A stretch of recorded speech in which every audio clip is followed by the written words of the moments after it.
different #1 comics podcast. Bob, issue 80.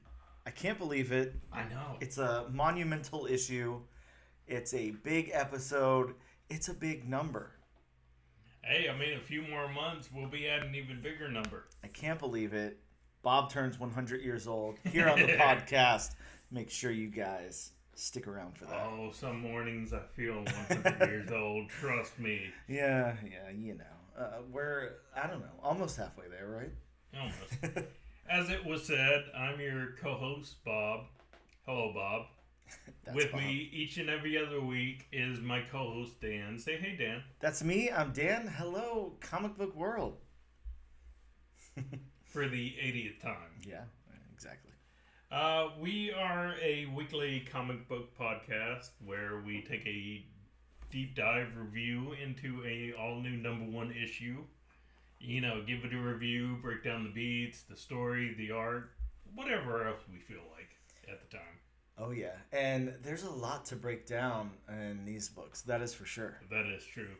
And this week we will be covering the all-new #1 from IDW Comics. We have a new volume of Teenage Mutant Ninja Turtles. I can't believe it, Bob. They just wrapped up 150 issues. They did. And now they circled back to issue #1. They really wanted to keep the franchise going. Sure as hell did. But yeah, we have a very interesting, creative team, a very interesting book to talk about with Teenage Mutant Ninja Turtles issue #1. There's so much to go into with this book. Of course, I won't do it right now. We'll get to it whenever we get to it. We'll save that for later. Yeah, we'll save that for that portion of the show. But wow, this is a big book for a big episode. Yes. We also, talk about books that are coming out this week and coming out next week. Mm-hmm.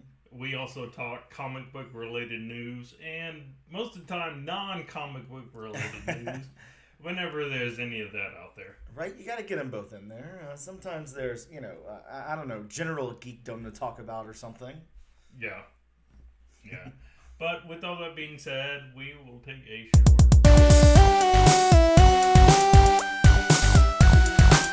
Hey, we are back with, what was it, Bob? Volume 1, issue 80. We still have a long ways to go to Action Comics, but we'll get there eventually. Hopefully there'll be multiple generations of people who take up the mantle. Oh, yeah, I'm sure, Bob.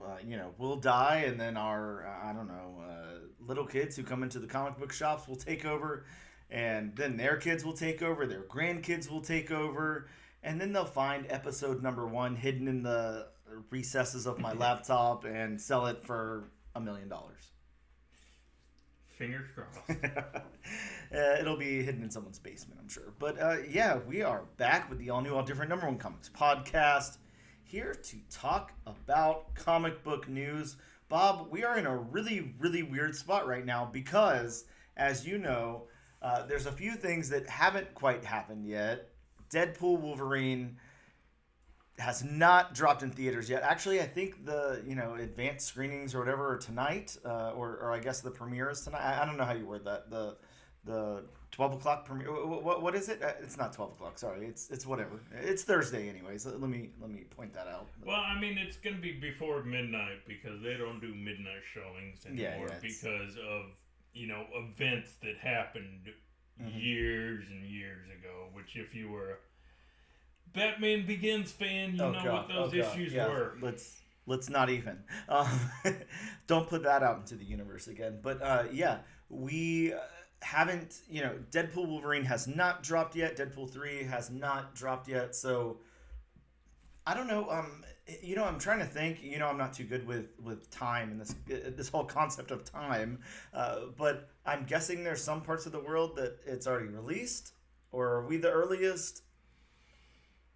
No, I believe the U.S. is always the earliest. I mean, it's had its premiere already, and there was I was actually on one of my comic book sites this morning, and there was a lot of informational articles that drop, like, this person's in here, this person playing this, and it's like, Okay, I'm not gonna look. I'm not gonna Yeah, look. I was gonna say you weren't scared, Bob. I would be terrified to look at that. Oh no, well, luckily they were just headlines. Okay.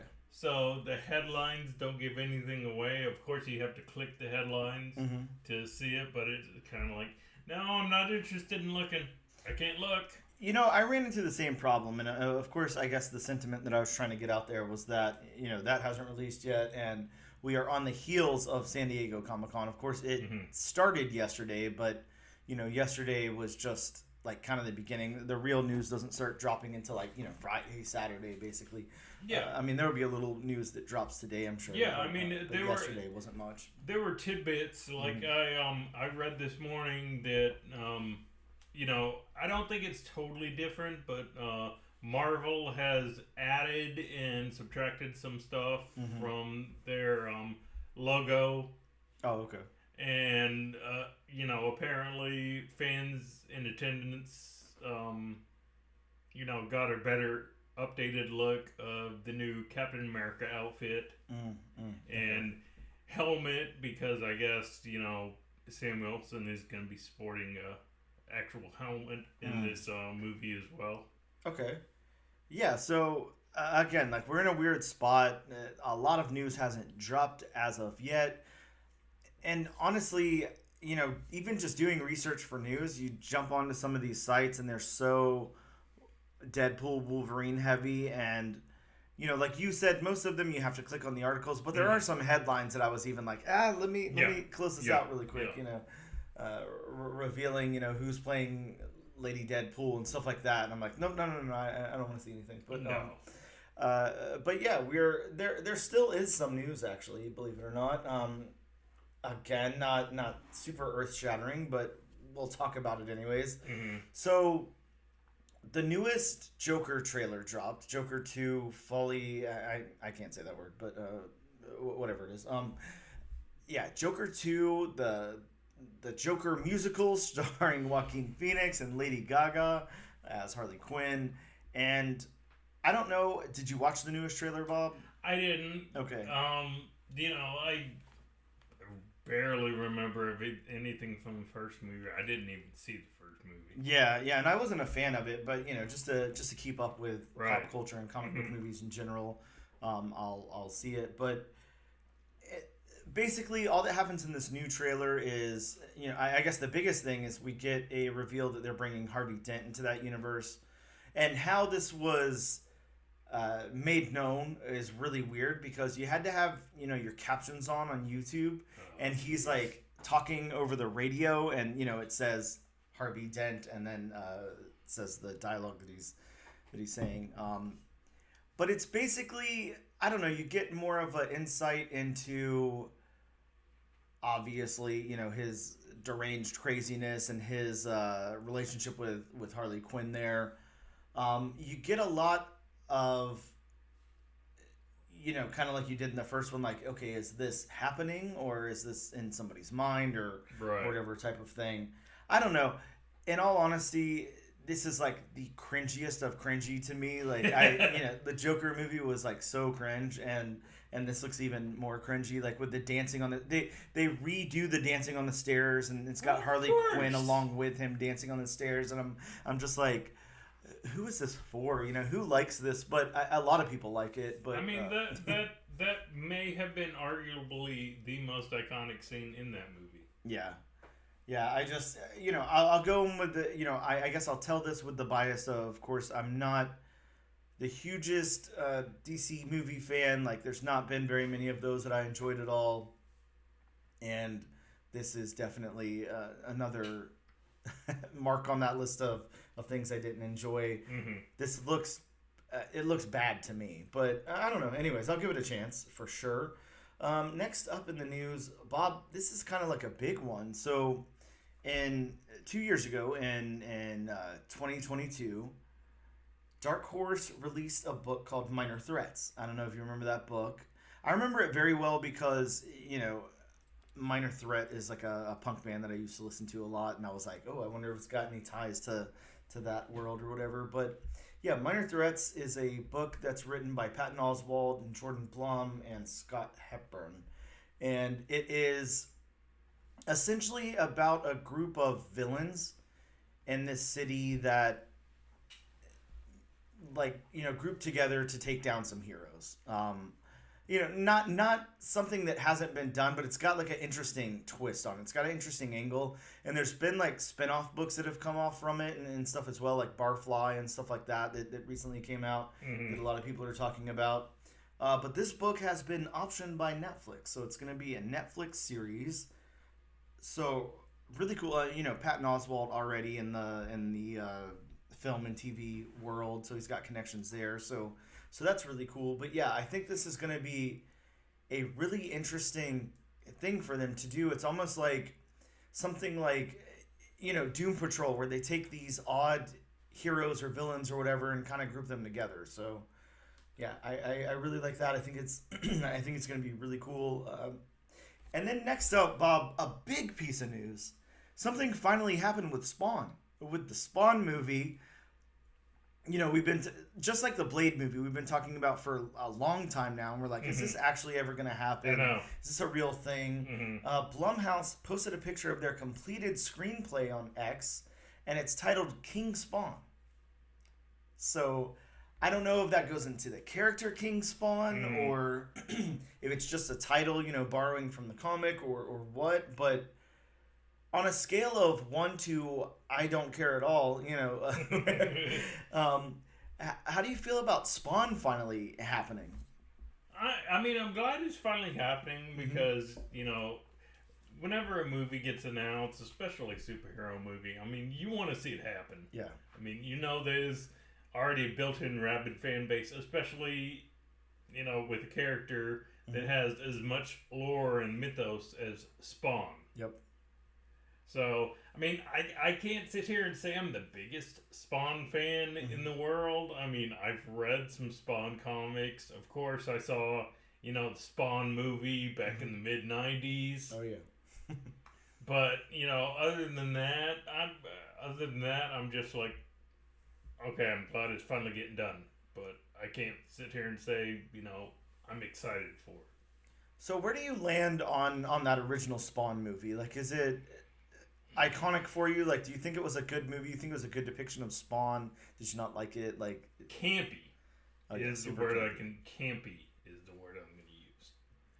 I liked it. I thought it was a fun movie. I thought it was a good portrayal of Spawn and Spawn's origin and all of that.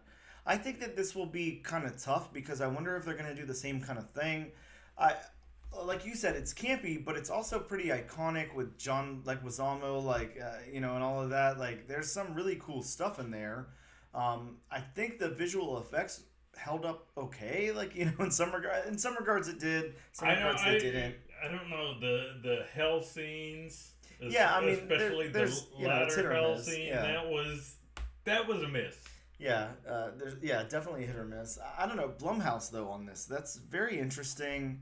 It's kind of like, taking like an art house studio approach to it or something. I don't know. Just I'm pretty interested to see what they do with King Spawn here. Hopefully we'll get some more details soon. It would be cool if something gets announced this weekend at San Diego, but I wonder, if that's even an option. Bob, here's one that I know you're going to love. I was really excited writing this news down because I was excited to see your face. Jim Lee, you know who Jim Lee is, I'm sure. Iconic, Who? Yeah, exactly. Iconic, storyteller through comics throughout, the early '90s, to present day, basically. But Jim Lee has kind of become famous for charging whatever the hell he wants for sketches and autographs and stuff like that. He doesn't really stay in line with the rest of the industry. He charges these extravagant prices and everything. And somebody by the name of Emma, we don't know who Emma is. I'm assuming Emma's parents or somebody paid for this. I'm not too sure. Paid $20,000. $20,000. That's 20,000.00 dollars to sketch Bandit, who is from the animated cartoon Bluey, holding a lightsaber. See, You do you. I was really happy I got to see your face there. I'm sad that you guys can't see Bob's face. But yeah, that was a face I don't think I've ever seen on Bob's head. So yeah, but this is a true story. Somebody paid Jim Lee $20,000 for a Bluey sketch. You know, it's something I want to look up now. You know, I actually didn't get it. That is, and it's just a sketch. It's not colored. Yeah. I believe it's just a sketch. I gotta find it somewhere. I don't know. Anyways, we'll do it off the podcast here. But yeah, there is a Jim Lee Bluey sketch out there, Bandit sketch in the world of Bluey. So some interesting news there. Well, that I don't know what to say about that. Right? I mean, $20,000. Woo! Yeah, somebody's got some money to burn. Is all. Okay, and you grab. Oh wow, yeah. For Emma, happy birthday. Wow, Bob. He's got the lightsaber. He's got what's the ray gun or whatever he's got there. What's that called? Well, so that's Han Solo's blaster. Oh, okay, yes. But Who shot first? With the lightsaber and the belt, I mean, he's drawn in the vein of Luke Skywalker. Yeah, I mean, $20,000, Bob. That is wow. You think I can get a copy of that for the shop? Is the real question. But yeah, we'll find out. You got $20,000 lying around? I mean, theoretically. Next up, speaking of Star Wars, Bob, and going into... Somebody did pay $20,000 for anything, did they? Well, probably more than that. Marvel has announced some new Star Wars titles coming out. I didn't grab the exact dates for this, but we've got 3 miniseries that are linked together, and they're linking the Battle of Jakku. So... Yeah, I did hear they're finally doing the Battle of Jakku. It's just been. Let's see, when did episode 7 come out? I can't remember when that came out, but that was one of the more intriguing things. The Battle of Jakku, and they've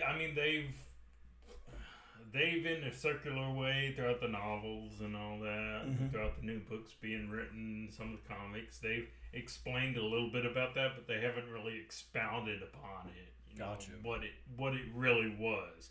So I did hear that they're finally releasing a miniseries that is just encompasses the Battle of Jakku, which I know Star Wars fans will be happy to finally see. Yeah, Bob, and speaking of Star Wars fans, I did finally buckle down and watch 2 episodes of The Acolyte. Did you? I actually did. Wow. I'm proud of you. Surprised. Yeah. I think it was yesterday morning. I was, Now, I will say, I mean, of course I know The Acolyte wasn't for everybody. I mean, right now, if you went on Rotten Tomatoes, the audience score is at 17%, which, I mean, if you've read anything, I mean, you've read that it got heavily review bombed. Yeah, well, I can imagine why it's 17%. I don't think it has anything to do with the quality of the show or the writing. No, I will say, though, the first couple episodes were, slow, very slow. It's definitely more, just dialogue driven. I mean, it's got some really good acting in it. Yep. Yeah, I liked it. And I'm looking forward to watching more. It's definitely one of those things I have to turn off I have this bad habit of, looking at your phone. Yep, watching YouTube videos most of the time or whatever, and just kind of they're on in the background. I'm looking at my phone and stuff like that. It's not, you can't really do that with it. You kind of do need to pay attention. Yeah. So, especially you being a Star Wars novice. Yes, definitely. So, yeah, it's something I look forward to watching, the 3rd episode and all of that and checking out more about it. I won't say that it's like the greatest thing I've ever watched or anything like that. No. But it's fun. It's a fun like little slice of the Star Wars universe. I'm still really, really looking forward to the Jude Law driven skeleton crew. Mm-hmm. Yeah, that's definitely something that I can't wait for, and I hope that that's going to be really good. But I love Jude Law, so I think it will be. I think it'll really elevate it. I was going to say Jude Law playing a Jedi. That should be good. Yeah, very cool. As long as they don't give him the little, braid rat tail, then no, they won't do that because he's a master. Oh, okay. Is that how that works? Those are only Padawans who have that. Now, do they still do it? Or was that just a thing of like the very early 2000s and now it's gone? I don't know because I haven't paid attention enough to some of these new shows and some of this new material to see if they have the braid. I mean, we could have, if I had paid attention to the Acolyte, I could have seen. Okay, does he have a braid? Does he have a rat tail? I definitely didn't see any in the first 2 episodes. I don't believe I did. I think I would have noticed. But Bob, was there ever a time where you rocked a braided rat tail? I never let my hair get that long. And maybe the last time my hair was that long is maybe when I was a very, very, very young Bob. Baby Bob. With the rat tail, yeah, I like it. Ever since 5th grade, I've either had a buzz cut or flat top. Okay. Oh, Bob, I think you should bring back the flat top and rock that. I'd be my barber gave me a flat top to where you could land a plane on it. Oh man, fantastic! My mom has pictures somewhere. Wow. Next up, another franchise outside of Star Wars. Let's go, 2 franchises. Marrying together for a 4-issue limited series, mini-series rather, that kicks off on November 13th. Bob, we have the new Teenage Mutant Ninja Turtles here, so it only makes sense that we cross them over with another franchise. Naruto. Getting Teenage Mutant Ninja Turtles Naruto. Yeah. That's going to drop November 13th in your local comic book shops. I don't know much about Naruto. I don't know exactly what Naruto does. I've never watched an anime or read a manga at all. I mean, I know Naruto is popular. I know it's got its fan base. Yeah, huge fan base. But those 2 franchises, those groups of characters will cross over. By now, who haven't the Turtles? What's that? By now, who haven't the Turtles crossed over with? Yeah, exactly. The Avengers. That is true. I don't think they've ever done the TMNT Marvel crossover. Yeah, I don't think they can. But here's to hope. Dynamite Comics, one of our favorite publishers that we didn't know was a good publisher for all these years, has announced 2 series that are coming out. 2 that I'm really stoked about. I don't know about you, Bob, but one is going to be a 007 series. They've done 007 in the past, so yeah.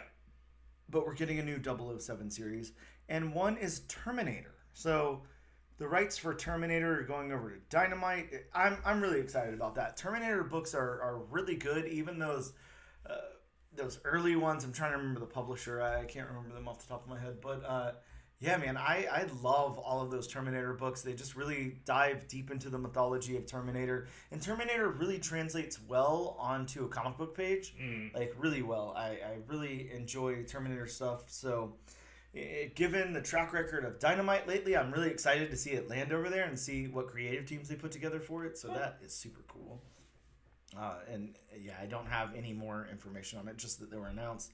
My last little bit of news is, again, Marvel announces a new Psylocke series with more details coming on Saturday at San Diego Comic-Con. So I don't have details. I don't know. I mean, I assume it's like a 4-issue or something like that. Yeah. I doubt it's an ongoing series. I'm assuming that it ties into the From the Ashes stuff with the X-Men, but we are getting a solo Psylocke series coming at some point with some creative team attached. That was a mouthful. Solo Psylocke series. Right. I can't believe I made it through it. unless you have anything else you want to say on news, Bob, we are going to take a quick break. Man, this might be a short episode today. We're going to take a quick break, and we'll be back in just a moment. And we are back with issue number 80 of the all-new, all-different #1 Comics podcast to talk about some new books that dropped in your local comic book shops this week. So today's Thursday. Maybe there's still time. Maybe there's still hope that you can go out and get one of these huge key issues, and not pay $20,000 for it, according to Jim Lee. So some of the books that came out this week from DC: Absolute Power Origins #1, The Origin of Amanda Waller, an event tie-in to Absolute Power. Bob, we've got this really, really weird, photo-realistic cover. At first, I thought that it was a photo, but apparently it is not. But, I mean, come on, man. That thing looks like a photo. Wow, that really is. Yeah, I'd love to know who the cover artist is. Maybe I can dig a little deeper and find out who that cover artist is. It's Irvin Rodriguez. Wow, Irvin. Holy crap, you are a good artist, is all I can say. We also, from DC Comics, got Absolute Power Task Force 7, issue number 2. This is an event tie-in to Absolute Power, of course, because it's right there in the title. From Marvel Comics, we got Annihilation 2099, issue 4, the first appearance of Silver Surfer 2099, Jonah Marlowe. We got a Deadpool 1 3D facsimile reprinting of Deadpool #1. Is this not... Yeah. Deadpool #1 is like the circle chase, right? Circle okay, chase. yeah. I was like, where's the title? The subtitle, whatever you call it. That was pre-hilarity Deadpool, I believe. yeah, I think so. I remember, I have a few copies of that, of course, but I'm trying to remember the character. It's got like a villain, one of Deadpool's villains' first appearance, and it's like, is it Slayback or something like that? But yeah, I ended up buying this collection from somebody, and there was 30 copies of this book in there for some reason. So wow. I mean, I don't think it's worth much, but maybe $5 or $10. So whatever. That's probably about as much as I paid for the entire collection, so I'll take it. But we also got from Oni Press, Bob. Of course, EC is back in an imprint version, imprint from Oni Press. We got Epitaphs from the Abyss, issue #1. Now, I cracked this open because, again, today is Thursday, so, I picked up my books Wednesday. I cracked this one open, and I was just like, man, this is intense. There's a lot of dialogue here. I didn't get into really reading anything just yet. Mm-hmm. I know it's got a Brian Azzarello story, so, of course, I'm going to read that and the Stephanie Phillips. I mean, I'm going to read the entire book, but... it's just not something that I've read just yet. I did read Hello Darkness. If you want to talk about that, we definitely can. I don't know if you've read anything yet this week besides the Turtles book, but okay. Jumping back over to DC Comics. DC Comics Green Arrow, issue #14. Again, a tie-in to Absolute Power. And speaking of Hello Darkness, Bob, from Boom Studios, Hello Darkness #1 dropped this week, an anthology of horror stories, including a Something is Killing the Children arc that is told in the first 6 issues. The Something is Killing the Children story that's in there is really interesting. I really liked it. I don't want to spoil it for anybody, but it's really interesting. It's like Erica just stops in like this little bar, and that's really it. That's all that happens. But there's talk. She's talking a lot and everything. This one's got a Brian Azzarello story. It's got art by Becky Cloonan, art by Vanessa Del Rey, James Tynion, of course, Garth Ennis, Werther Del Edera. There's, a lot of people. I think this one, I'm pretty sure it's this one. I gotta look because, I'm going to stall for time for a sec here while I find it. Oh, man, I got books all over the place. What is going on? But one of them has... Yeah, here we go. Here's the right stack. One of them has a Robert Hack, like a little, I don't know, couple of panels by Robert Hack in it. Mm-hmm. And it's so disturbing and so weird. And I love Robert Hack's art, of course. But, yeah, this one... so it opens with a Jude Ellison S. Doyle story, and it's really interesting because it's like basically the story is all these kids like learn a secret or something, and the second they learn it, they end up killing the adults, like their parents or whoever, and it's like bloody and violent and crazy, and it's a really interesting story. And this one kid, like this one girl, is like new to town, and she doesn't want to hear the story, of course, or the secret, and then she does, and that's kind of how that story ends. Yeah, here's the Robert Hack one, Bob, and I just wanted to show you. Yeah, it's just a single page of Robert Hack art and stuff, but man, Robert Hack is just an interesting dude.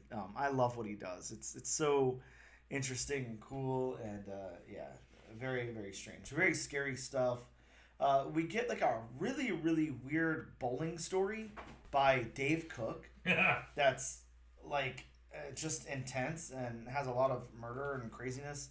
And then we get the Something is Killing the Children story by James Tinian. That one's of course really cool if you're into the Something is Killing the Children stuff. We get a Siren story, which I thought was really cool, and I'm not sure who the creator on that was because I don't know if it says Sarah Anderson, I guess. It's kind of in a weird spot there, but yeah, this one's really cool. The Steve Orlando story in here is very Steve Orlando, and it's just like a huge mind F, and it like kind of messed me up. It takes place in a world where people are like fostering limbs for other people, and this dude has a hand growing out of his stomach. Oh. Yeah, and it's very disturbing and very strange, and it's like body horror that I didn't know Steve Orlando, was capable of, and it really freaked me out. Oh. And then we got one, kind of like the last story in the book takes place in the Russia-Ukraine war, and it's, I didn't read that one. I haven't read that one yet. But yeah, it's very interesting. So what you're saying is Steve Orlando goes David Cronenberg. Oh, he really goes David Cronenberg. Like it's nuts. It's insane. Yeah, I would tell you. I would suggest anybody read it, but it's pretty disturbing. Just so you know. So know that going in. It's a very weird body horror.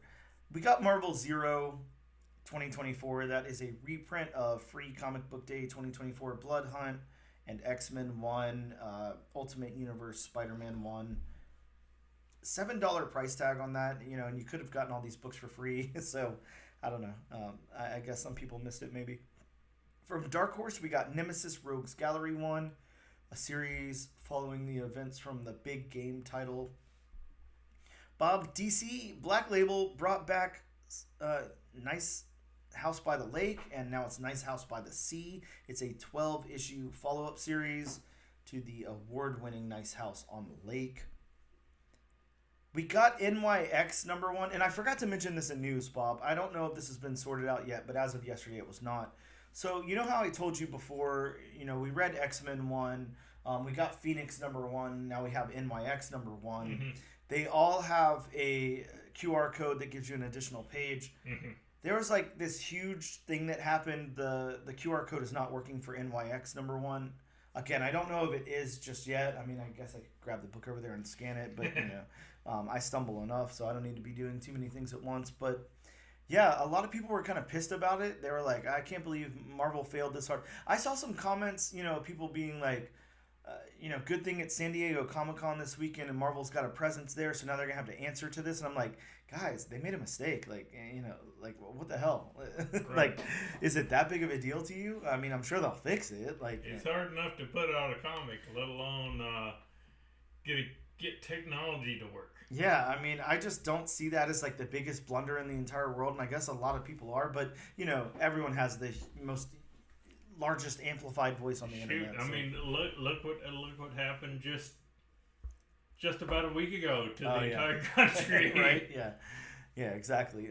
But yeah, I thought that was so interesting. Now, NYX #1 has the first appearance of the Krakoan and the first appearance of Local, a mutant fixer. I have not fully read this book yet. I cracked it open. I'm excited to read it, but again, it's kind of dialogue heavy. So you know me, I got to be in the right frame of mind for dialogue heavy. Bob, a book that I know, I'm sure you picked up. It's a book you've been interested in, the Ghost Machine world of Image Comics. Rook, Exodus 4, the first full appearance of Ka, a warden of pythons. Yeah. I don't know what the hell this means, but I know this book is always introducing characters. First appearances galore. It's crazy. From Image Comics, we got one of these cutesy books that always comes out. You know, Spawn Kills Every Spawn #1. This is a 5-issue limited series. Bob, I read this book yesterday and it stressed me out because it's fun. Like, I get what they're doing, but it's just so much of that same thing that's been done over and over again with, like, the little cutesy characters and they're killing, and it's like, now I can't remember the name of the book. I Hate Fairyland. Like, it's like, I Hate Fairyland. I feel like we've already done this with Spawn. We do it with Deadpool. Like, it's just... it's kind of exhausting, and I mean, some of it's interesting. I'll give it that. The art's a little too cutesy for me. It was a really, really weird read. I know we're not covering that book and we're not doing suggestions, but man, you'd have to be like a really big like fan of that ultra violent like humor to like this, right? Which I am not. Of course, we got IDW's Teenage Mutant Ninja Turtles issue #1. A premiere issue of the second main Teenage Mutant Ninja Turtles series published by IDW. Never heard of it. Yeah, something, I don't know, mutants. I think it takes place in the X-Men. We got from Marvel Comics Vengeance of Moon Knight issue 7. This ties into the Blood Hunt event. Bob, we also got Venomverse Reborn issue 2 with the first appearance of Mini Venom and the first appearance of Viking Venom. And last but not least, again, tying into Blood Hunt, Wolverine Blood Hunt, issue #4. So those are some of the new books that dropped this week in local comic book shops. We'll take a quick break, and we'll be back to talk about Teenage Mutant Ninja Bob.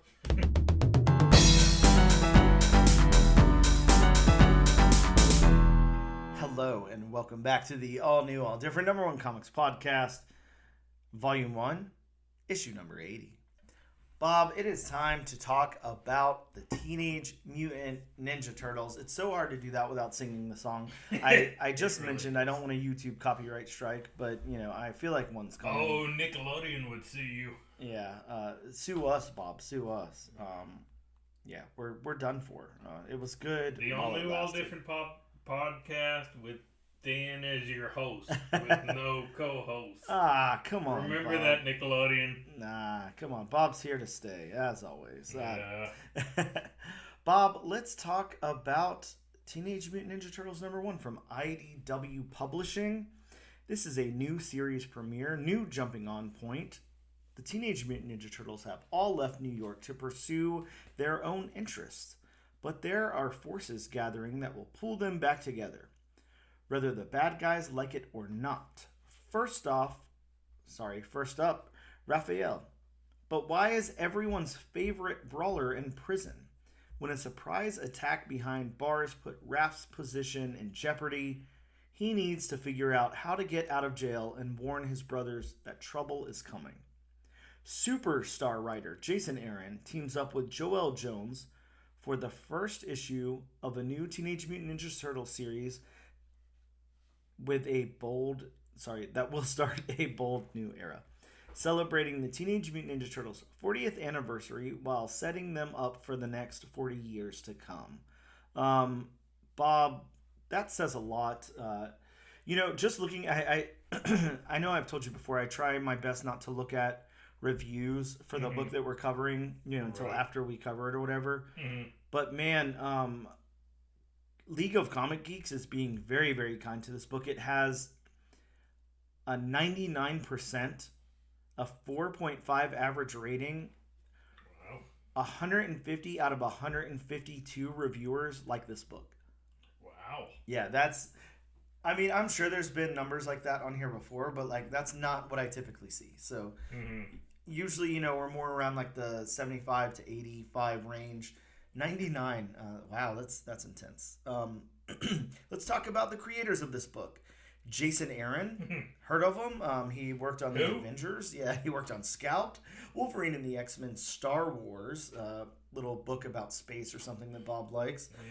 The Mighty Thor, Wolverine, Thor, God of Thunder, Doctor Strange, Punisher Max, Southern Bastards, The Incredible Hulk, Wolverine, Weapon X, Ghost Rider, more Thor, Once Upon a Time at the End of the World, Avengers Forever, Avengers vs. X-Men, Original Sin, Conan the Barbarian, Punisher, Wolverine, Japan's Most Wanted, more Thor, Valkyrie Jane Foster, Sea of Stars, more Thor, Heroes Reborn, Wolverine again. I mean, Bob, I could go on. I won't because I feel like you get the picture there. How about Joelle Jones, Bob? Jesus Christ, Joelle Jones is an illustrator. I think that, outside of just a few key people in comics, you couldn't really ask for anybody more. I'm pretty sure Jason Aaron is really damn stoked to have Joelle Jones on this book. Joelle Jones is an amazing illustrator. She is a huge powerhouse. She did a lot with Catwoman over at DC from basically 2018 till now. She's worked on Batman, on Wonder Girl, on Mockingbird, Madame Frankenstein, Wonder Woman, Fables, House of Night, Lady Killer. If you remember Lady Killer, that was like one of her big books. Supergirl being Super, Batman 66, Gone over at Distillery, The Devil's Cut over at Distillery, Future State Wonder Woman, Miss Marvel, Ultimate Spider-Man, no, not this volume. Superman, American Alien, Troublemaker, Adventures of Superman, Madame Xanadu. The list goes on and on with Joelle Jones as well. We got colors by Rhonda Pattinson and letters by Sean Lee. And a main cover by Raphael Albuquerque, friend of the show, Raphael Albuquerque. A wonderful, wonderful illustrator. Bob, I'm going to get to my synopsis really quick. I dumbed this one down. It's not as long-winded as normal. We'll see how fast I can get through it. Teenage Mutant Ninja Turtles #1 opens in San Quentin State Prison where Raphael is locked up and he has no friends inside. Raphael finds 3 inmates escape through a sewer and beats them all unconscious. And then the warden speaks with Raphael and tells him that he owes him something, and once he feels satisfied with what is owed, he'll talk about letting Raphael free. When some new inmates show up, the warden tells Raphael to make sure that they mind their manners from his cell. To mind his manners. I forgot a period there. From his cell, Raphael sees a murdered prison guard. He finds that the new inmates are actually ninjas, and he fights them. He learns that they are part of the Foot Clan, but they're not there to kill him. Of course, as we all know with the latest round of Turtles books, the Foot Clan is not as murderous as they used to be. Right. Under the direction of Shredder's daughter. Raphael returns to the jail to find the warden murdered, and he's been framed for the killing. He then again escapes through the sewers, and we flash over to New York City, and we see a man who is running for district attorney get pulled out of his car by police. We learn that it was all a setup by Hale, who is Carmichael, the the potential district attorney who was pulled out of the car by the police. His opponent for district attorney. Hale and the cops push Carmichael off a bridge, and that ends the comic. Bob, we got a lot to unpack here. There's a lot to talk about. Let's talk about this book. How about you know where we're gonna go with this thing. We got we got the story beats. Let's talk about the story beats because this one's really interesting. It's what is the term? It's a linear story. We're not doing much like side flashes, flashing back or anything. It's pretty straightforward in the way that it's telling. It's very linear. Yeah. How did you feel that the story beats? Did you feel like they worked here? Yeah, I mean, being a linear story without any flashbacks or anything, I really enjoyed the beats. Sometimes that I guess you would say you couldn't really call it exposition. Mm-hmm. Kind of like I guess you would call it an inner monologue. Yep. Kind of thing. I could have done with a little less of that. Mm-hmm. I mean, I'm not saying that slow down the beats by any means. I just could have done with a little bit less of it Mm-hmm. because, the first half of this comic, it took me a little longer to read than maybe the second half of the comic just because there was so much of that to get through. Yeah, I'm with you. The setup was a little odd. I think that it works. Let me go ahead and say that first. I don't. It's definitely not a fail by any means. It was just odd, but I think this is supposed to be like a good jumping on point for people, a first issue, and I think that it executes that well. I think that there might be some questions for people who have not read the previous volume and all of that. Why are the turtles? Why are they split up right now? Why is Raphael in jail? Of course they're gonna. I'm sure Jason and Aaron, a wonderful storyteller, so I'm sure he's gonna circle back to that in some way. But it's very interesting that this is the jumping on point, and there's nothing to allude to the fact why he's in jail at all.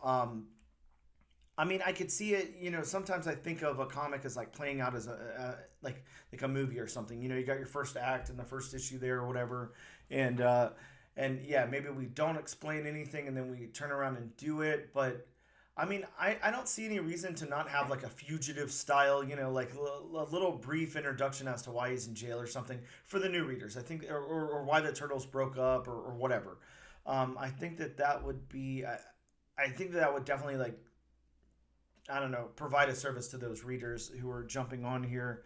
I didn't have a problem with it whatsoever. I thought the story beats definitely worked. It moved seamlessly from point A to point B, and then, basically we were in prison with Ralph the whole time, and then at the end there, we just got a glimpse into what's, the corruption that's happening in the city, basically. And why the Turtles are going to have to get back together. Of course, we see why that's happening. And we learned that, the next issue is going to be focused on Michelangelo, which is cool, a fan favorite, so that'll be good. But yeah, this was definitely like a dark tone to begin the series with. Very interesting. I don't know, we can talk about more of that later. How about the dialogue here? What did you think about the dialogue? It's very heavy on Raphael. I think we both know the character pretty damn well, so we know Raphael's voice. Yeah, he's and the dialogue for him was written just. I mean, you could hear it coming out of Raphael. I mean, he's he's that serious, looking for a fight. Yep. Just kind of no nonsense kind of guy. I mean, he even says it that when he fights those 3 inmates in the sewer, if you're looking for banter or wisecracking, then you're in the wrong place. Yep. Yeah, I liked that too. Yeah, I definitely feel like Jason Aaron has captured his voice to a T. Like there's no problems there. I could see why some of the reviews are so high for something like that. He definitely nails the character, and I mean I didn't have any doubt in my head when we talked very highly of Jason Aaron taking over this title, so I don't think either one of us were worried at all that he was going to be able to capture the Turtles' voices. That is for sure. The narrative of the book, then, Bob. Here's where I probably have like a little bit of trouble. This is probably my only, I can't say problem. I didn't have any problems with the book, but my only, thing that I might point out a little bit. Only hiccup. Yeah, the narrative seemed a little strange, and again, like we got exposition for certain things and not for other things. I think that Ralph's narrative, that inner monologue and everything is just it's there, but it's not telling us much. I'm also a little confused as to why we didn't touch upon things like I said already. We didn't talk about why he's in jail. We didn't talk at all about. It's very easy for him to escape jail, obviously. Yeah. Why is he staying in jail? Yeah. I feel like maybe we could have touched on that like a little bit. Like, maybe he has this moral compass where he's like, I could easily get out of here, but I'm not going to. I'm going to serve my time, or something. Like, maybe that's implied, and it just kind of breezed over me a little bit. But I don't know. What did you feel about the narrative of the book? Pretty much, like you said, I mean, I mean, I'm assuming that he's basically like the undercover informant who still did enough to get into prison in the first place. But he's just like the other undercover informant. But now with the warden being dead, and now with the Foot Clan showing up, he has no reason to stay in jail. So my thoughts is, okay, he was in jail for this issue, but now he has no reason to stay. So yeah, it's interesting because I guess you think about it, and knock on wood, I have never been to jail. It's not any place I ever care to go. I make sure I don't do anything that would land me in jail. But you know, when you think about jail, when you hear about jail, when you watch movies about jail and stuff, like everyone wants to escape prison. They always want to get out. If you had the ability to get out, what would be keeping you there? that's a good question because, like you said, Raphael can easily, get out of prison, but he seems like he's staying. I mean, that one scene where he basically drags the three inmates who were trying to escape back inside the prison, and I mean he's just sitting there. Yeah, it's very, very interesting. But again, he is a crime fighter. Maybe it's his moral compass to say, I'll do my time for whatever I did. The world building, then. This is super interesting because, we're building out the world of the Turtles, something that I'm sure you are just as familiar with as I am. We're both very used to that world. I've read a lot of comics. I know we both watched the Saturday morning cartoon. I played with all my action figures. I know the world pretty well. How did you feel about this world, even though 99% of it takes place in this prison? Yeah, I mean, they really didn't flesh a whole lot of the Turtle universe out in this first issue. I mean, we meet Raphael and the fact that the Turtles have split up, and then we see the Foot Clan, who are a big part of the Turtles world. But I mean, then again, like you just said, I mean, everybody is familiar with this universe and familiar with the world of the Turtles. So I mean, they really didn't have to focus on a whole lot. Yes. In this issue, for everybody to be familiar with them. Yeah, it's a good little like side quest basically. But it's setting up, what's to come, and it's setting up the return of the Turtles. We already know that, so I don't think there's any surprises that Ralph's gonna get out of jail and go look for his brothers, or they're gonna find him, or whatever. And then the issues, focusing on everybody else, on Leonardo, Donatello, Michelangelo. They're gonna find a reason to stop doing what they're doing and bring the team back together. So. I'm not going to say it's not like a story that hasn't been done. Of course, it's been done. We've seen that in literature all over the place, in comics all over the place. But I think that it's an interesting story to tell with the Teenage Mutant Ninja Turtles here. So, again, like, what did we want out of a new number one for a Turtles book, I think is the question. I'm not sure what you wanted, but I definitely didn't want an origin story. I don't need that. Yeah. That's what I was worried about when I first cracked this open. That they're just gonna retell the origin, which by now through the movies, through the cartoon, through everything, people know by now. So I was worried they were gonna do that. I mean. You don't always need to begin a new volume with an origin story. Yeah, you don't have to begin at the beginning, But I wasn't worried about that. Again, we had Jason Aaron at the helm of this, so guy really knows how to tell a story. I mean, look back at some of that Thor stuff.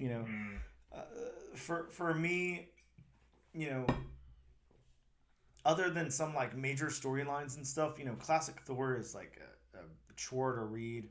It's very hard for me to get into and stuff like that. And once Jason Aaron took over, you know, it made it a lot more accessible to somebody like me, even with the, you know, confusing dialogue and all of that sometimes. But yeah, let's go over to art, Bob. Joelle Jones, freaking superstar here. Let's see how Joelle did on the character art. Of course, we have Raphael. We have the other inmates in the prison. Mm-hmm. We have the escapees. We've got ninjas from the Foot Clan. We've got the warden. We've got the fallen prison guard. And we've got the two potential DAs and the cops at the end. That's basically all our characters in this book. How did you feel, first and foremost, about her portrayal of Raphael? The portrayal is definitely, you know, that darker, grittier, you know, more serious character. Oh, yeah. Yeah, this is not your Saturday morning cartoon Adventures Ninja Turtles. That exists out there, but this is not at that. all. But, I mean, this is more along the lines of, I guess you would say, what Eastman and Laird had in mind. Yes. When they created these characters. Yeah, and we all know, you know, not to be this person, but, you know, I guess maybe there's somebody out there listening who doesn't know the history of the Turtles or whatever. Basically, they liked Daredevil, you know, and they were like, let's do Daredevil, but with, like, you know, as a joke with these turtles instead, you know, and that's what they did, and then it evolved, you know, and turned into something bigger than that.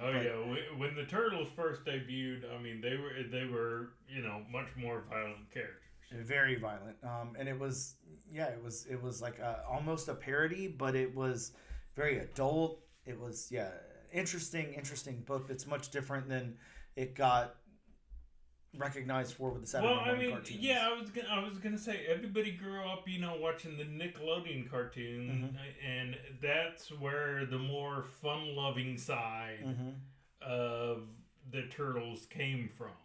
Yep, Michelangelo is a party dude, though, so you know, take that for what you will. But yeah, I think I'm gonna say, you know, I'm gonna praise Joelle Jones, of course, but I think she was like born to illustrate the Teenage Mutant Ninja Turtles. This couldn't be any better than it is, in my opinion. This is really good. It's like super gritty, but it's super good art. Oh yeah. It's really like it's hard to say gritty and clean at the same time, but that's Joelle Jones for you. I mean, I've got it open with this one panel where Raphael is doing, I guess you would say, a version of the superhero landing, which is hard on the knees, by the way. Oh yeah, I can imagine. Deadpool points out. But I mean, you see everything. You see every muscle. You see every, you know, tightening of the muscle when he lands. You see the grimace in his face. Yep. Yeah. An outstanding, like, kind of full page panel there. I mean, it's got a couple of little panels in it too, but really, really good artwork. Yeah, Joelle Jones nails the character art in this. Bob, we have, you know, a very important test that the book has to pass, of course, as each and every issue, every episode of the podcast that we cover, you know, it's got to pass your background test. It's something that the fans look forward to hearing about. You know, they want to know, am I going to pick up this book? Because if it doesn't pass Bob's background test, I'm just, you know, I'm not picking it up from the stands. It's become an iconic part of the show. So, Bob, without further ado, does this one pass your background test? Yeah, I mean, this one, I think it really passed my background test. I mean, there are more, you know, solid color panels than I normally like, but I mean, they aren't really the typical solid color. I mean, they have multiple, you know, solid colors in the background, and I mean, where there is detail, that panel I was talking about where Raphael's doing the superhero landing, I mean, you can see, you know, the water, you know, just flowing down from another pipe. You know, you can see all the ripples in the ground. in Raphael's jail cell, you can see each individual book. Oh yeah. It's almost to the point where you can actually see what the titles of the books are. I mean, when the corrections officer says lights out, I mean, you can see each individual cell, each individual bar, each individual railing in the mess hall. I mean, you can see all the tables. I mean, you can see I guess those are almost like murals on the wall. You can see all the structure holding up the roof. So yeah, this definitely passed my background test.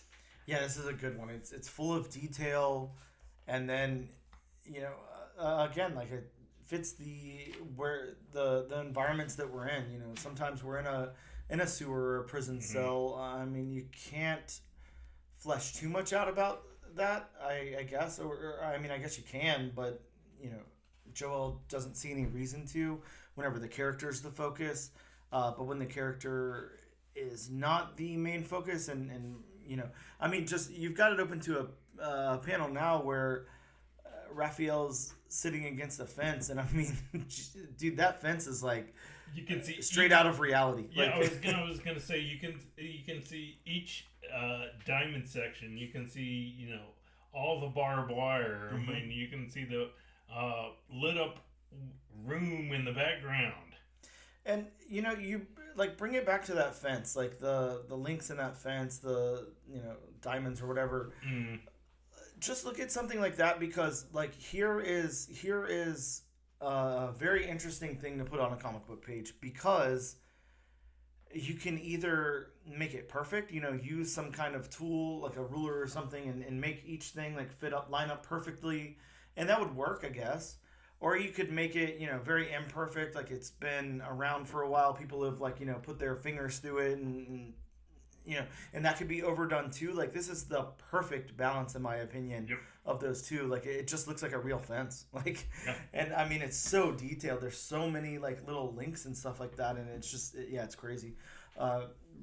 Really good backgrounds. I like it a lot. Of course, it's Joelle Jones, so what do you expect? But how about the locations?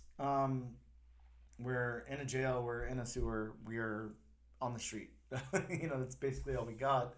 So how did you feel like Joelle did with these locations? Yeah, I mean, I covered it a lot in, what I said about the backgrounds.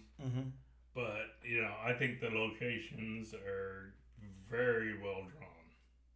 Yeah, we get a lot of personality out of these locations, because even though we're, in a jail, like you said, we're in the cafeteria portion of the jail. We're in Ralph's cell. We're in the I don't know what you call the recess area of a jail. I doubt recess, but whatever that is. Where they're playing basketball and things like that. And Ralph's up against that fence, and just a lot of different things. The locations really work here. The sewer is probably the only one where I was like, maybe if it was me, and I'm not an artist at all, and definitely don't ever let me critique Joelle Jones, because, even if I was an artist, I couldn't come anywhere near, I couldn't touch her with a 10-foot pole. But I was like, maybe it would be interesting to see a little bit in the sewers, like maybe some like rats or roaches or, something like a little dirty. But I mean, I get why the focus is not on that, but that was like my only question. Yeah, really. But I mean, it was... I guess the best term to use, or the best phrase to use, is for sewer was a little too clean. Yeah, it was a pretty sterile New York City sewer. Yeah. So pretty interesting. Yeah, exactly. But, yeah, not synonymous words that you hear, but right. Yeah, but that's okay. Right. I didn't have a problem with it. It was just the only thing I could really bring up to critique. Yeah, I mean, you think sewer, you don't think, in any way, shape, or form clean. I mean, I know there are people who work very hard to keep, sewers clean because, they need to keep them flowing free so we don't have backups or anything, and thank you to those people. Right.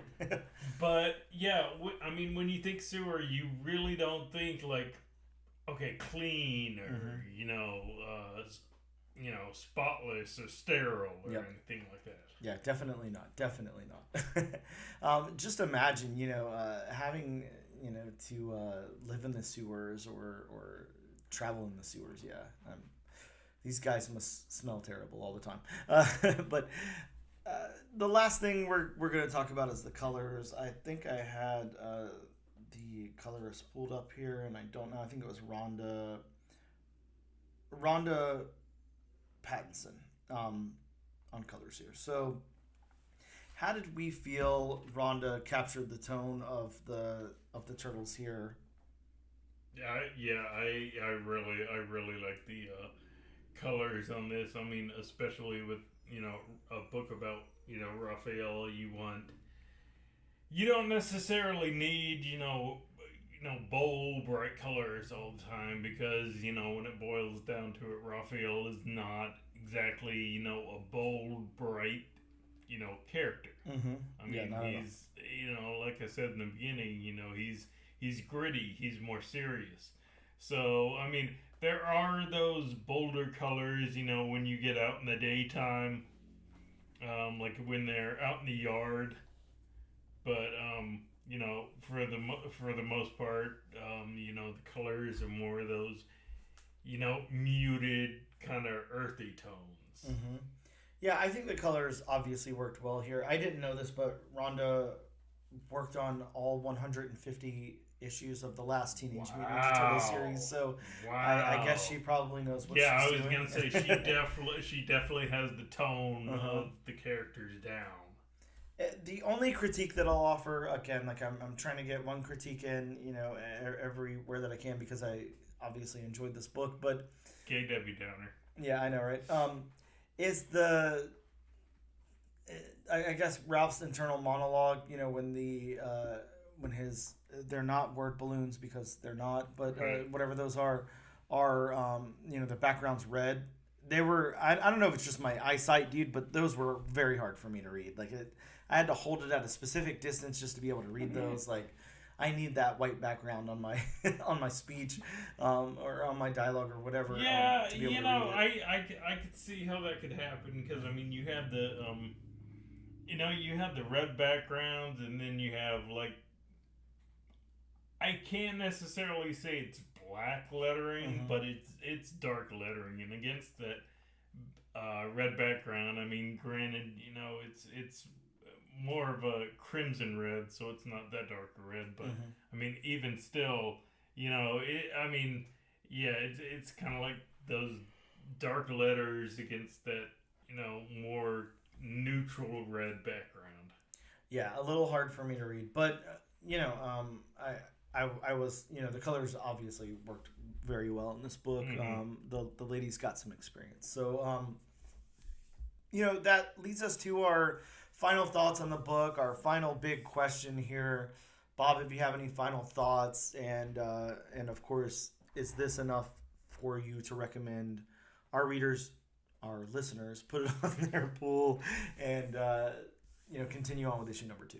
Yeah, I definitely think so. I mean, I can't necessarily say with 100% certainty that this next issue is going to be I mean, if Michelangelo is written anything like this one, like a book about Raphael is written, then I mean it's gonna be another home run. I can't say with 100% certainty because it's gonna focus on a different character, which I'm assuming the first 4 or 5 issues are going to be doing that, focusing on different characters. But again, if it's anything like this, yeah, I would definitely recommend people pick it up. Yeah, I'm the same way. I mean, I have tons and tons of thoughts on this book. It's very interesting. It's a very interesting, number one, it's a very different place than I thought that they would take us for Teenage Mutant Ninja Turtles number 1, this new volume. I liked it a lot. This was really, really good. It was written very well. It did leave me with a couple of questions I think I know the answers to, but I think that a brand new reader might be a little confused by it. I'll say this. I don't think it was the easiest access point to a number 1 that I would prefer. outside of that, I mean, this is written beautifully. Like it's done really, really well. I've already said this. You couldn't ask for a better artist or colorist on this book. There's nobody that could have done a better job here on the art and color. Mm-hmm. And yeah, I liked it a lot. I'm very excited to see where the next few issues go. I, of course, was pulling Turtles, for all 150 past issues, so I will continue to pull it regardless. But I definitely see this as a very positive spin on Turtles, as a very, I don't know, breath of fresh air isn't the right term, because the last series was a breath of fresh air, but this continues that tradition, and it's very good. I highly recommend this to everybody listening. Go out and add this to your pool. Go pick up copies of it. I think that there will be plenty of local comic book shops. I don't think it's going to sell out or anything. We don't really have any huge first appearances or anything in here. This is not a spec book. It's a reading book, and just judging by the fans on League of Comic Geeks, the 152 people that left reviews, they feel the same way. So if that's any indicator for you, go check out some of those reviews. Stay away from the spoiler ones if you want, but I mean, we already spoiled the hell out of the book, I would imagine. So yeah, definitely pick this up. It's a very good entry into the Teenage Mutant Ninja Turtles universe and mythos. With that being said, we're going to take a quick break and we'll return in just a moment. Pick it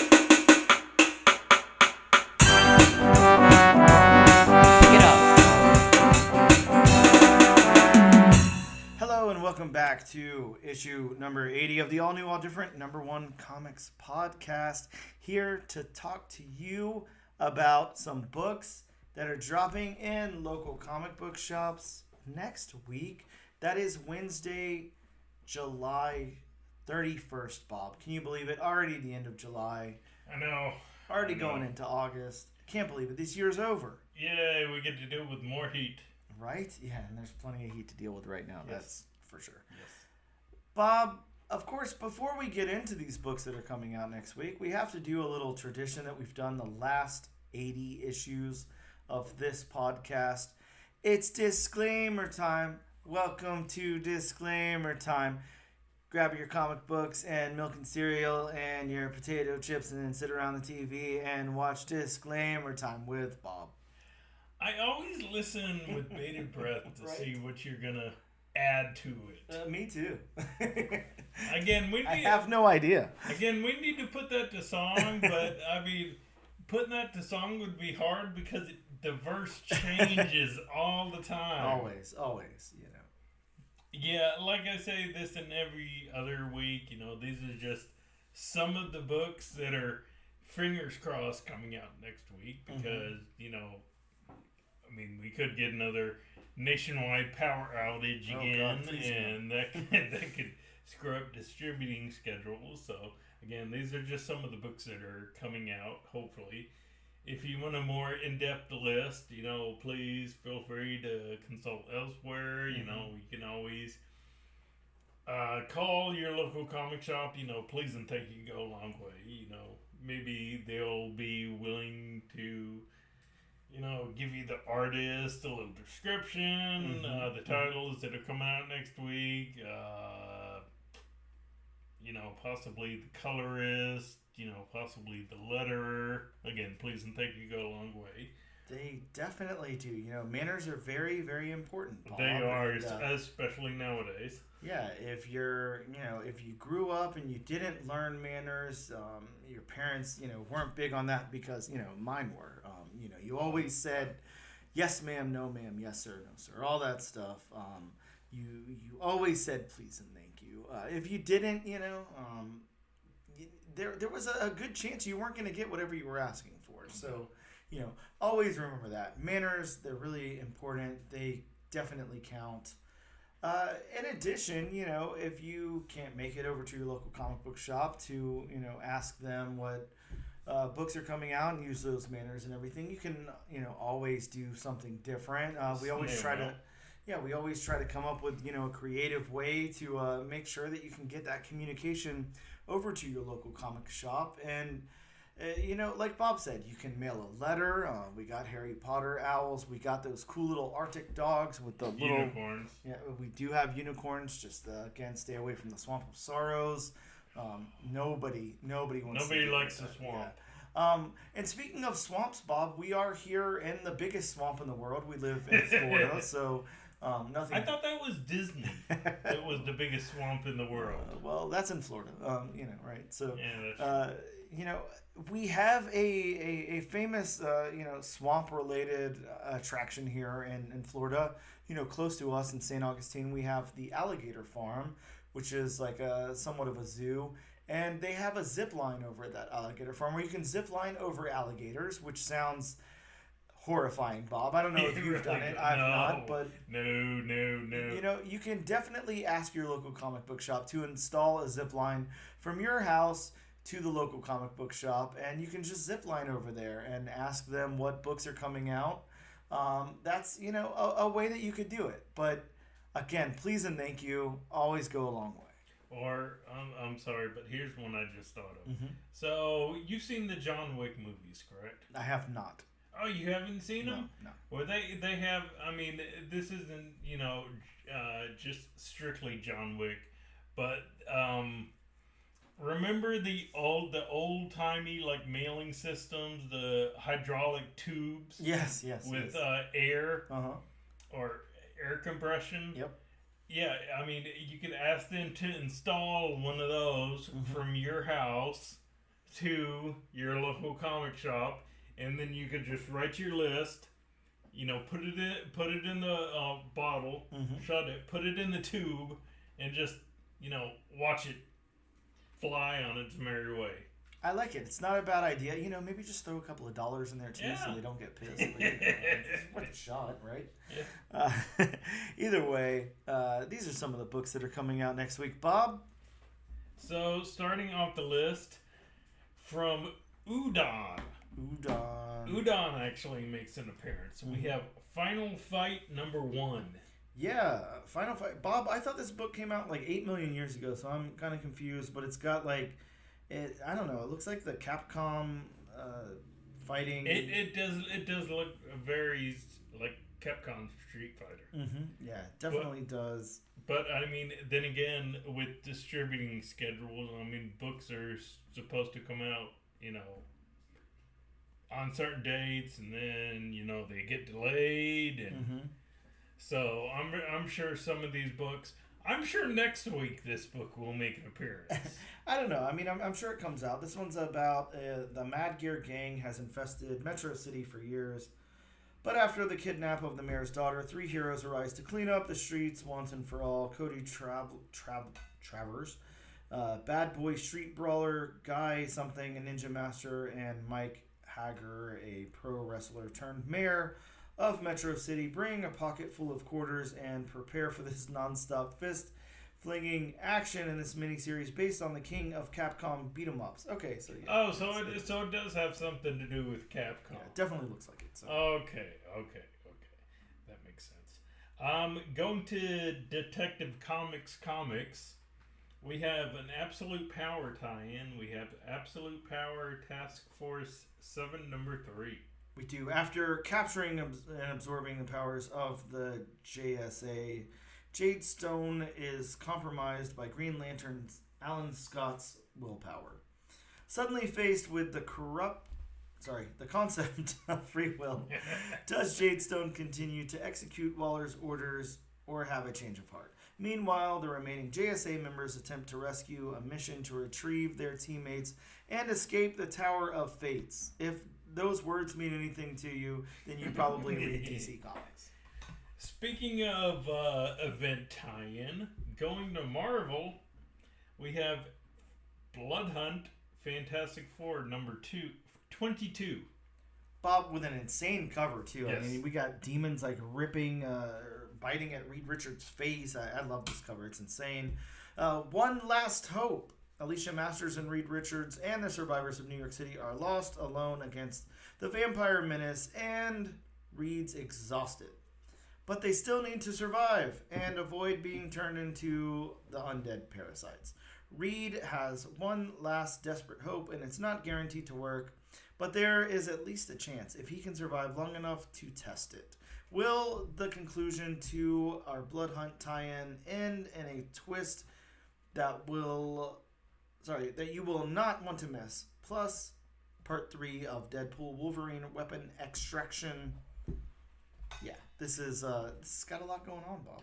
You know, just judging by that cover, it makes me think, how far will his skin stretch getting bit before it just breaks? Yeah. Oh God, I don't even want to think. I mean, it's terrifying. I mean, would it be like Stretch Armstrong, where you see the arms just go out to an insane length before? I'm gonna assume infinity. You know, that's what I. Oh wow! Never breaks. That's interesting. Sticking with Marvel Comics, we have the Immortal Thor number 13. Bob, it's got the first appearance of Night Mother. Inner Hercules, the son of Zeus, sought Thor out for Theranos wheel. Bob, you know what? I give up. I can't say any of these words. There's no need to read this entire. I mean, it is a Thor book, so yeah. I mean, you're dealing with cosmic deities and gods. Right? Yeah. Words that I can't say. Either way, this one does have part 5 of the Deadpool Wolverine weapon extraction in it. And like I said, the first appearance of Night Mother. Check it out. And I mean, it's a really cool cover. It is a cool cover. I mean, it's got Hercules and Thor in an arm wrestling contest, and Thor's taking a drink of I'm guessing beer, or maybe mead. Since it's Thor. It's got to be mead. Could be. Stick with Marvel. We have Annihilation 2099 number 5. Yes, Bob. This one has the first Dracula 2099. The first contact with the Impaler after a derelict spacecraft crashes on an alien world. The wreck reveals a deadly discovery, Dracula. But this is a planet terrified of daylight, which Dracula couldn't love more. Soon he's their hero. When a Darkhawk attacks from the stars, Dracula fights back. But does he want to save the planet or make it the first world of his new empire? Tune in to find out, Bob. He's going to call it Planet Transylvania. I like it. Sticking with Marvel, we have Miss Marvel Annual number 1. Yes, this is part 4 of the Infinity Watch that's taking place across the annuals. Going to Antarctic Press, we have YOR Hunter from the Future number 1. Bob, this is the classic comic that inspired the cult film. Its 50th anniversary. I have no idea what any of this is. I did not know it was a film. Me either. That's new to me. Going back to Marvel, I'm sorry, we have a new What If. What if Donald Duck became Wolverine number 1? Now, bear with me. This is a long synopsis. Celebrating the 90th anniversary of Donald Duck and the 50th anniversary of Wolverine, in the most unexpected mashup of our time, we travel to the near future where chaos rules as Pete Skull has turned Duckburg into a superhero-less wasteland. Only old Donald Duck can turn the tide. Oh, God. But he's given up on his battling days and prefers naps and Grandma's apple pie over fighting villains. But when Mickey Hawkeye comes knocking at the door with Goofy Hulk at his side, Wolverine Donald has to make a choice. Will a trip down memory lane change his mind to save the world, or will the lure of the backyard hammock and a long nap keep him from popping his claws one last time? Featuring some of Donald Wolverine's greatest moments. I didn't know he had any moments. I actually think I'm going to have to pick this up. Oh, Bob. I mean, that review sounded crazy. Well, it worked on you. Going to Coffin Comics, one I don't think we've ever mentioned on the podcast. We definitely have not. We have Lady Satanus number 1. Yeah, and Bob, that is a cover. It's Brian Peludo, I think is how you pronounce his last name. He does all the Coffin Comic stuff. I don't know. If that's your thing, pick it up. It's a $10 book. Going back to Marvel, we have Black Widow Venomous #1. A one-shot featuring Black Widow bonded with a symbiote and a lead-in to Venom War. Hasn't she been bonded with the symbiote for a while now? Yeah, it's been a minute. That's true.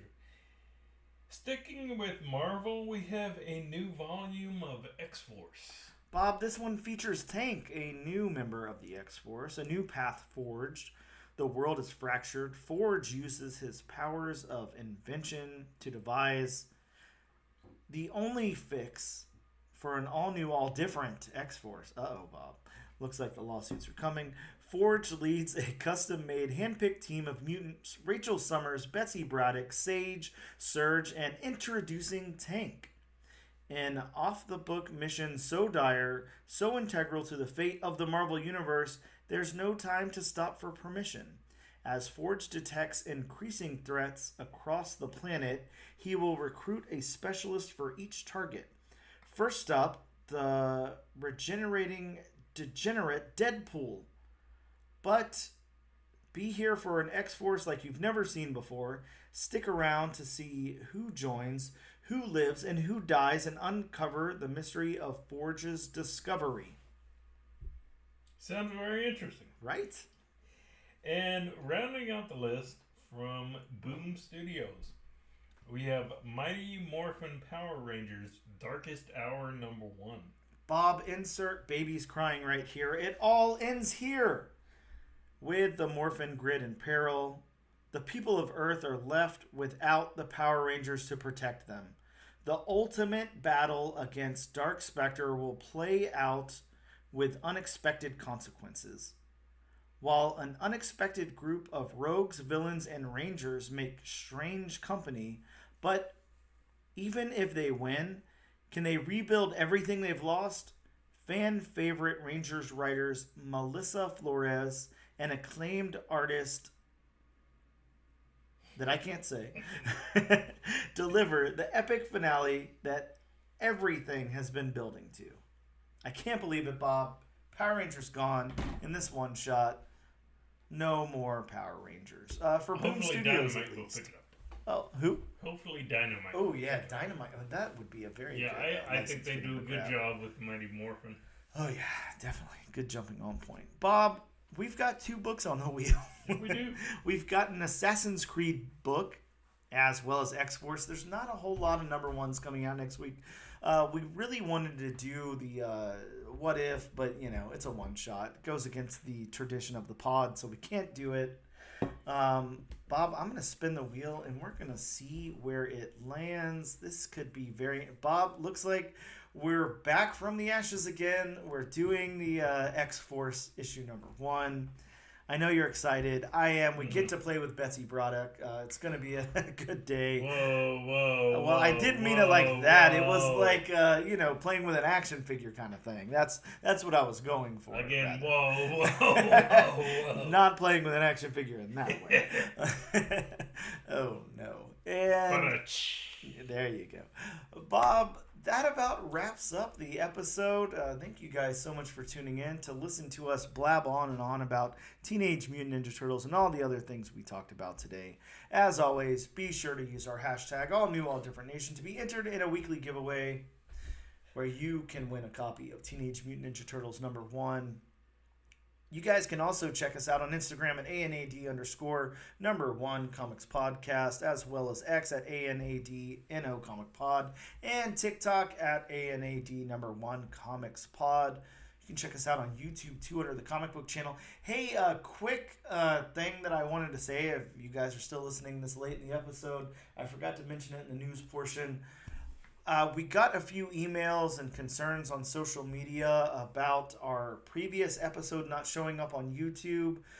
It's because my computer was so full of data that when I uploaded the podcast for streaming, it had a problem and I had to delete some files off my computer and re-upload it. So it only uploaded a 1 second episode, and that's the one that uploaded to YouTube, off of our server there.